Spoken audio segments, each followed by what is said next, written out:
Thank you. Good evening, everyone, and welcome to the session on political leadership. We are starting afresh with a session right now, and I want to welcome you, and I hope that you are aspiring political leaders on this session. Last week, we spoke on public sector reform, and I said it's a foundation for political leadership. I particularly am very passionate about leadership in general. I am not a politician, and you will understand that later, but I'm passionate about development and making Africa great, and that is why I'm doing the African Leadership Perspectives. My name, once again, is Simonee Mulamata, and I'm from Windhoek, Namibia. I was trying to give you some pictures on Namibia, but I could not get the pictures to give a balanced image of who we are and what we have here in Namibia as an African nation. And the temperature here tonight is between 0 and maybe about 6 degrees. It's absolutely cold here tonight. I hope the weather's better that side in your country. But and I also hope that you will interact very well in this session tonight. We are going to do an introduction tonight, and tomorrow we are going to do some deep detail around political leadership. For tonight, I just want to introduce political leadership and then a quick focus on democracy in Africa.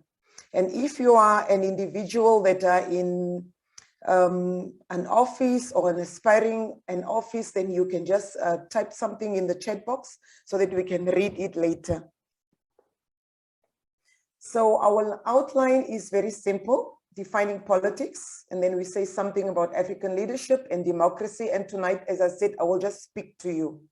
So in political leadership, and with a focus on Africa in general, politics is defined as a distribution of power within and among society. I'm giving you a definition because foundation is very important.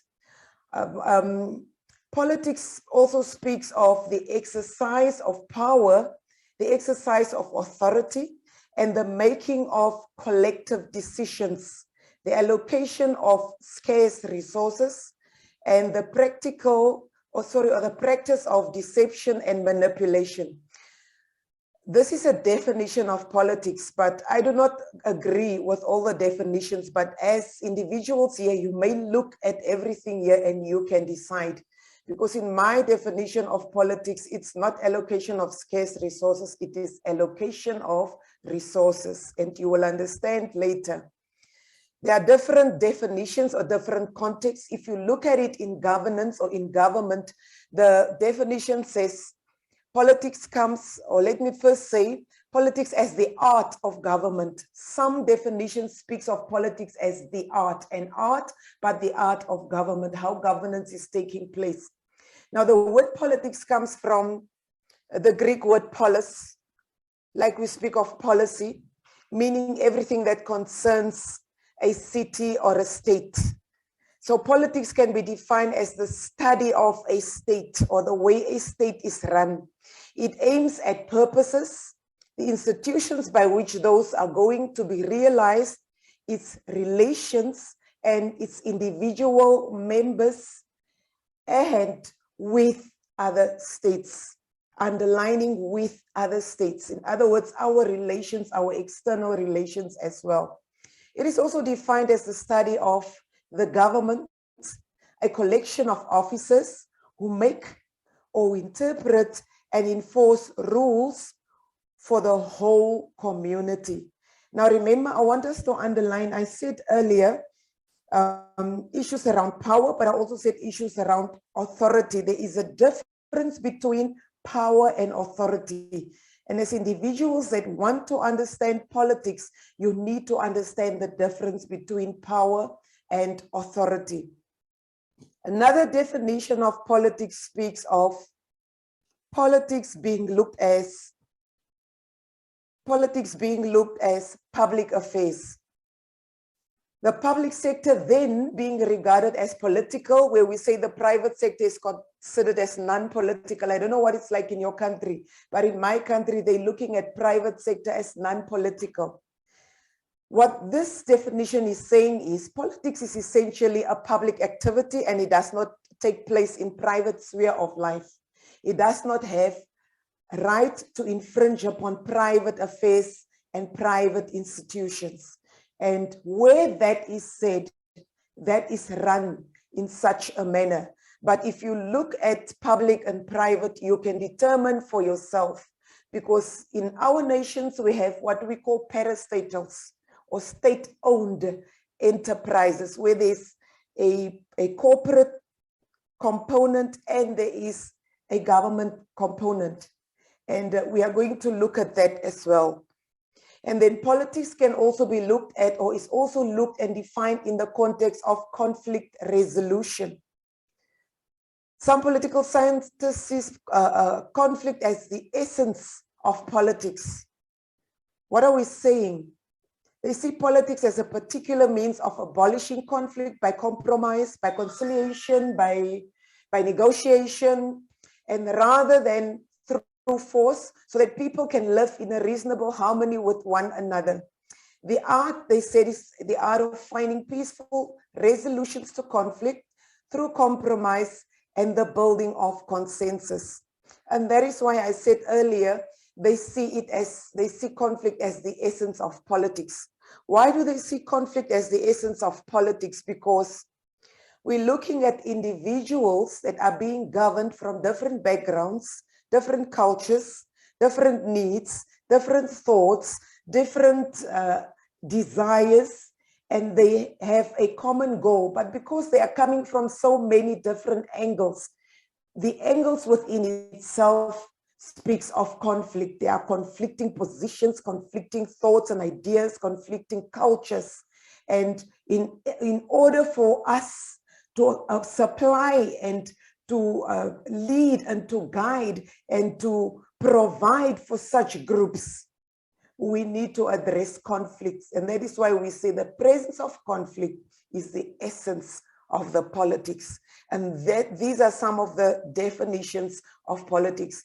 And it's important for us to understand it in context. It's important for us to understand that there are different ways in which individuals are looking at it, because when we go into leadership, especially political leadership, you are either at one of these angles and one of these definitions will be dominant in your approach.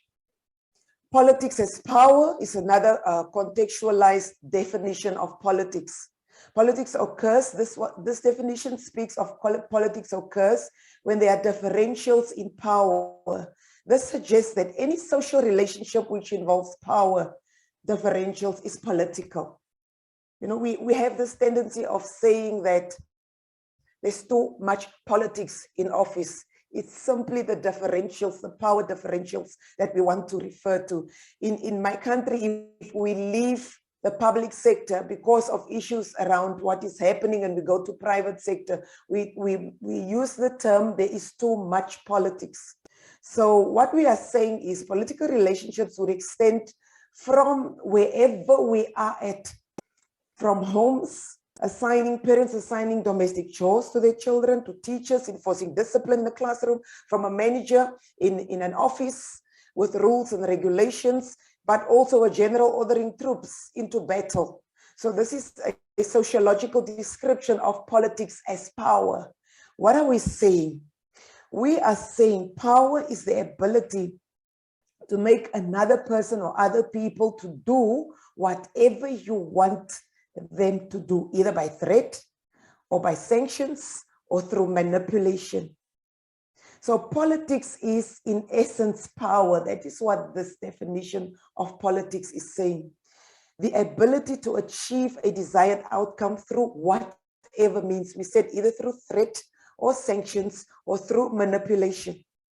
Or there can be other means in which you can achieve that which you want individuals to do.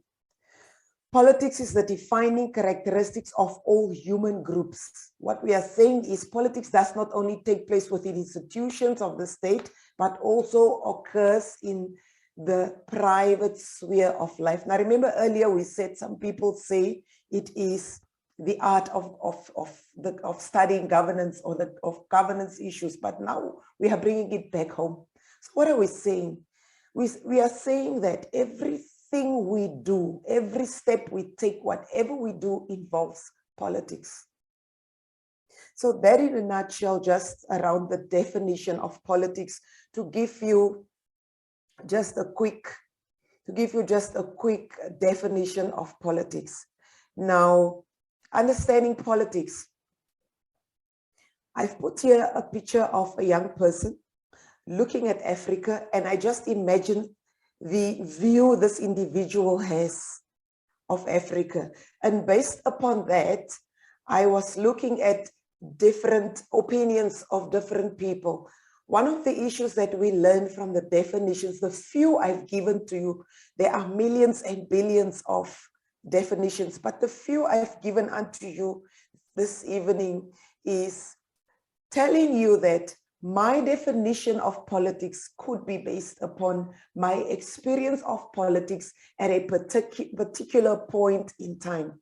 If I have never experienced the power angle of politics, then I will not define it in that context. If I've never experienced the corruption angle of politics, I cannot define it in that context. So each one defines it from his or her own angle. What are we saying? Somebody said politics is defined as the incompetent leading the stupid. Now that sounds insulting, but that makes sense for the individual who said that. That is somebody's experience. Another individual's experience said politics is war without bloodshed, while war is politics with bloodshed. That's Mao Zedong, and I think we all know him. It's a famous Chinese leader, historical Chinese leader, and he said it is war without bloodshed, while war itself, it's politics with bloodshed. And I want us to hold on to such a definition as well. Another individual made a joke out of it, and that individual said the word politics, poly, which means many or multiple, and ticks means blood-sucking parasite. I think we all know about this blood-sucking parasite that is on the skin of some dogs or some animals, some of our cattle, and so on. So that is the parasite. So they say polytics. Now this individual must have had an experience of blood-sucking parasites, you know, in the true sense of the word, and decided that this is what politics is all about. We do, however, have Nelson Mandela that we are all familiar with, who said, "For to be free is not merely to cast off one's chains, but to live in a way that respects and enhances the freedom of others." So he then describes politics to us as enhancing the freedom of others and respecting the freedom of others. And that is where the issue of human rights comes in. We always say where my rights end, the next person's rights start, or where the next person's right ends, my rights start. But what he is actually telling us, what that means is respect for individual rights and also enhancing the freedom of others. And what he's telling us, if each one live to enhance and respect others and enhance others' rights, then we will all be free. And that is where he defines, or he speaks of politics. He also says we need to build a legacy. What is building a legacy in the context that Nelson Mandela left behind for us? He says, "I dream of an Africa which is in peace with itself." An Africa which is in peace with itself. What I've given you tonight is mindset around politics. Mindset around politics. Now, we cannot change anything in Africa as it is today if we do not change the mindset around the way things are in Africa today. And the change of mindset starts with ourselves. And that is why when I call myself a change agent, I need to change issues around my mindset, around the way I see politics, or the way I live politics, or the way I guide and lead within politics before I can say we make the change. Nelson Mandela was a forerunner of building legacy. And that is what we want to talk about during the next 3 days when we speak of politics. when we speak of democracy and we speak of an Africa which is in peace with itself. Now, in my house, we are always looking at what is happening on a daily basis in Ukraine and in Russia. We study what is happening and we are joking amongst ourselves. We see all the different countries joining NATO and we are asking ourselves, where are the troops? Where are the African troops? Are we ready? But then we also tell ourselves, peace within ourselves. We start there first before we can go outside and help anybody else. And that is what we need as individuals. If you are here, you are aspiring leader, you want to be in office one day, or you are preparing yourself for taking up political positions, start with the self. Let us look at the African leader. In African leadership, I want us to think of someone who is guiding and directing on the course, serving as a channel or a catalyst, and has commanding authority or influence within a group. And why I put this in the context of an African leader. Yes, we talk about it in leadership, but in African leadership, we are looking at different levels of leadership. This individual wants to be looked at as a servant to the nation, servant to the clan, a servant to the tribe, a servant to the community or group. What am I saying? We're talking of servant leadership if we want to talk of an African leader. Africa is yet to witness absolute servant leadership before we can talk of good leadership. An African leader also wants to be looked at leadership or understanding leadership as a group phenomenon. I spoke about it last week. We must understand it is a group phenomenon. That is why we are a democracy. Leadership always involves interpersonal influence or persuasion. It involves people, it involves groups. You need to use your influence to guide groups of people through a certain course of actions or toward the achievement of a certain goal. We've got so many needs in Africa. And if we understand that it is a group phenomenon, we should be able to understand then, how do I delegate? How do I exercise power in order to empower others? An African leader should be goal-directed. And we are looking at an African leader as an individual who plays a significant role in the life of a group, as I said, as a tribe or a community. Now, the issue of tribe needs to be underlined because many times when people take up office, they forget about their tribes. Are we still together? Yes, we are. Yes, we are. Yes, we are. Yes, we are together. Thank you.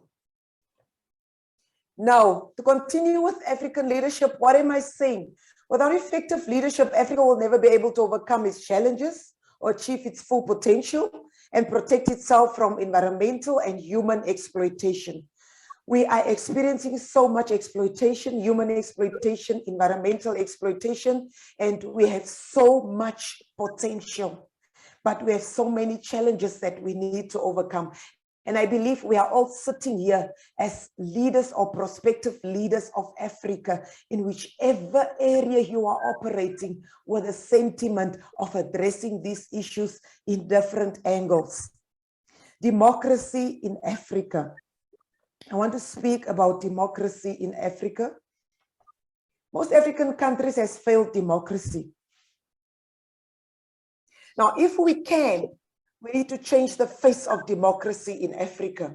Preparation is important, and this preparation can come through role modeling, it comes through mentoring, and through passing on the baton, passing on power, passing on leadership, but also leaving a legacy.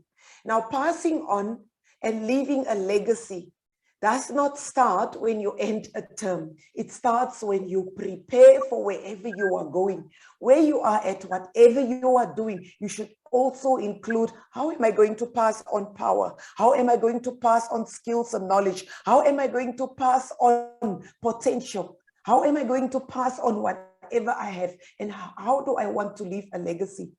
Many of us are sitting here and are struggling with the issues that we are struggling with, even the mindsets, because we have been robbed by, let me say, parents and ancestors and whoever went before us, and they never left a legacy. And that is why many of us need to understand what it truly means to leave a legacy. We need to understand. The discourse that we are all facing is we all want change. We realize that we need change. But our concept of change is to displace leaders, but we do not prepare for what is left behind. Now, I always warn individuals that want to take up office. The best way to take up leadership or to take up office is to look at what is happening in leadership, what is good and what is not so good. And then you take that which is not good and you discard it. You take the good out of what is happening and you need to build on that. If you don't do that and you feel you can displace someone, you will discover you have displaced just a 10% of another person's potential, but the 90% that brought the individual into power, you cannot live up to. And at the end of the day, you are the failed leader. And that is why we have this failure in legacy, failure in the chain of leadership in Africa. We need to understand what we are going for if we say, if I have to be in that office, I can do a better job. Now, what I'm saying is we love to prepare, but we need to are we preparing for the opposite of what we are witnessing today? And if we say we are preparing for that, how are we preparing? It is not a matter of talking. It is not just a matter of holding public meetings. It's not just a matter of, protests. It's not just a matter of such. It's not just a matter of establishing an organization or another party. No, it is way beyond that. It is practical. It is doing what has been invested in you with every little bit of potential inside of you at your level, with the mindset that should it happen that I get into power one day, there will already be something that someone will see that they can build on in order for them to get onto that same level. So I'm speaking of democracy in Africa. Why do I believe that there is a younger generation than the current generation that should lead Africa? I'm not saying that will lead Africa, that should lead Africa, that ought to lead Africa, that should lead Africa. We need to develop leaders for industry. We are in an era where we need thought leadership. Every individual being a leader in his area of industry, including political office.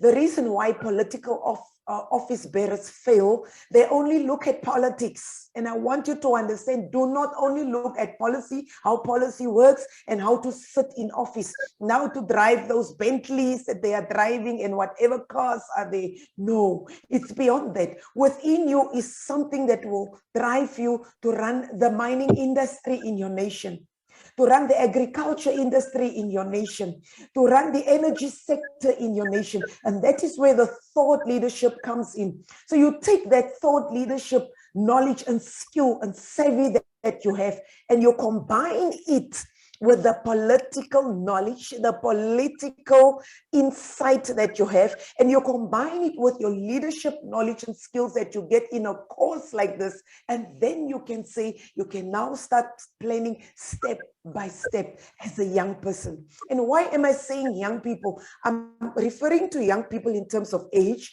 but individuals that are ready for office, but they have not yet been there. You may not be in your 20s or your 30s anymore. You could be in your 40s and ready, prepared or preparing for office. Now, 60% of the African population is under 25 years. In 2020, the median age was 20 years. Africa is the world's youngest continent. Now, having Africa as the world's youngest continent, there is no way we can say older people should continue to take the lead without involving the young people in a meaningful way. Africa as the poorest examples of quality leadership. And African presidents fail to meet retirement age. What am I seeing? You keep on seeing repeatedly when African presidents get to a stage where they need to leave office, they change the constitution. And the constitution says they must reign until they die. And then Africa is the hub of survival to the world, whether we like it or not. During COVID-19, Africa had the lowest statistics apart from South Africa. Secondly, now when you see with wars in Europe breaking out, all roads lead to Africa. You even hear that UK is willing to bring migrants back to Rwanda. And it might be a very political thing, a very confusing thing, but it tells you about the value of Africa at this point in time. And who are the individuals that is going to take the lead in everything that we need in Africa? It's the younger generation. And the question is, do we see it in the light of the way we need to do it? And where are the young people? Where are the young people? That is my question. So remember, we are the hub of survival to the world. I am not talking history only. History is important. And as young people, I want you to go back and dig into history, because the history given in books is not just the history. There's some detail that you need to understand around the history. Be curious about what happened in the past. Be curious, because the Western world was built on the back of the Africans. It's the Africans that has done the work, the practical work of what we see today. But also, they have left behind with us a lot of knowledge and skills that we can tap into to continue to now build Africa. And Africa is still the hub of survival to the world. And you will see that anything that happens in the world, what I always say is, during the time of COVID-19, I don't know if your country has experienced it in the way we have experienced it, but we were so used to some of these struggles and these sufferings that other countries has witnessed for the first time in their history. So who could survive the longest under these circumstances? It's Africa. Once again, Africa. Now, democratic governance in Africa is control of a group or an organization by the majority of its members. I'm now talking democracy. In most African nations, multi-party democracy is changing face. And I will explain to you why I'm saying that. The majority of the members control the group, and multi-party democracy is active and it is evolving. In some of our nations, we now have independent candidates that can stand for presidency, they can stand for regional government, they can stand for local government. And in my nation, it's happening as well. We've got young people that are standing up and they are office bearers. They have won elections and they're standing in office. And then a nation is governed by the whole population. That is also what democracy is telling us. And people have authority to choose. Authority to choose. In other words, they are mandated to choose. And the leaders are chosen by the people. The leaders are chosen by the people. It's important for us to understand we choose the same people that we point at, that we criticize, that we are crying about, we choose them. And you will tell me later the issues around what we have spoken about last week and your choices that you are making. I have two questions. What motivates people when they choose democratic leaders? What motivates you? What motivates people? What are the issues that are in the minds of people? Because I sometimes sit back and say, we have chosen this president in power. And we are the first people that finger point and fight when the individual messes up. And then we forget we have chosen the person in power. What motivated us and what are the factors influencing the choices of the voters or the electorate?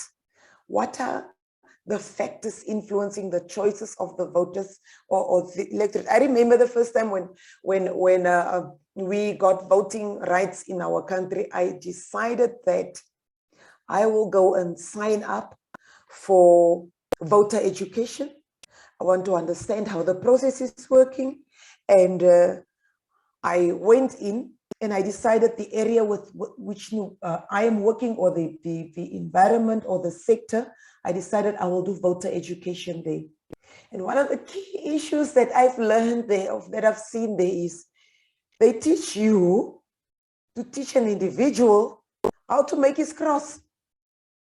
That is not voter education. I don't know how it happens in your country, but that is not voter education. So I'm leaving that there, and we will come back to that later. We're still talking of democratic governance in Africa. What is the role of democracy in Africa? To make visible and challenge roles by allowing for difference. You may differ, meaning that opposition is allowed. We can have opposition parties, allow for dissent and antagonisms in the decision-making process. In other words, individuals can be successors. People can be succeeded in office, and then it also allow for changes and so on. And if a minority, there's ever majority and minority, and if they decide on something different, this is provision made for such. So that is the role of democracy. In other words, it gives a voice. It gives a voice. Are we making absolutely use of the voice in the way the voice is granted unto us? Let me tell you the intelligence of people that lead in a democracy. The moment they discover the weakness of the electorate, that is what they are capitalizing upon. Now, before we go back and bombard them and stone them and do all the protests and everything, we need to find out as to whether we understand our position. Are we living our position to the potential, to its full potential, to the maximum? That is what I'm saying. So we need to understand so that they don't look at weaknesses within us and capitalize on such. There are four theories of democracy that I wish to quickly share with you so that we can understand the basis of the democracy. Number one is legitimacy. That is social contract theory that states that the legitimacy of a government is based upon consent. Election must take place. Political decisions must reflect the will of the people. So it is your will that you are looking at. Secondly, it's better decision-making. This belief that in this theory, the wisdom of the crowd is the wisdom of the day. Listen to me. The wisdom of the crowd is the wisdom of the day. Now, that can be a very good statement, but it can be a very dangerous statement, because in democracy, majority rules, but it does not mean that the majority is always right. Very important for us to understand. So whatever you decide as a majority will determine the direction of your nation.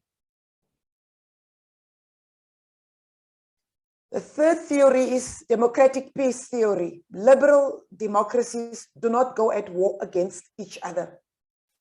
You don't go at war against each other. That is another theory that democracy is based upon.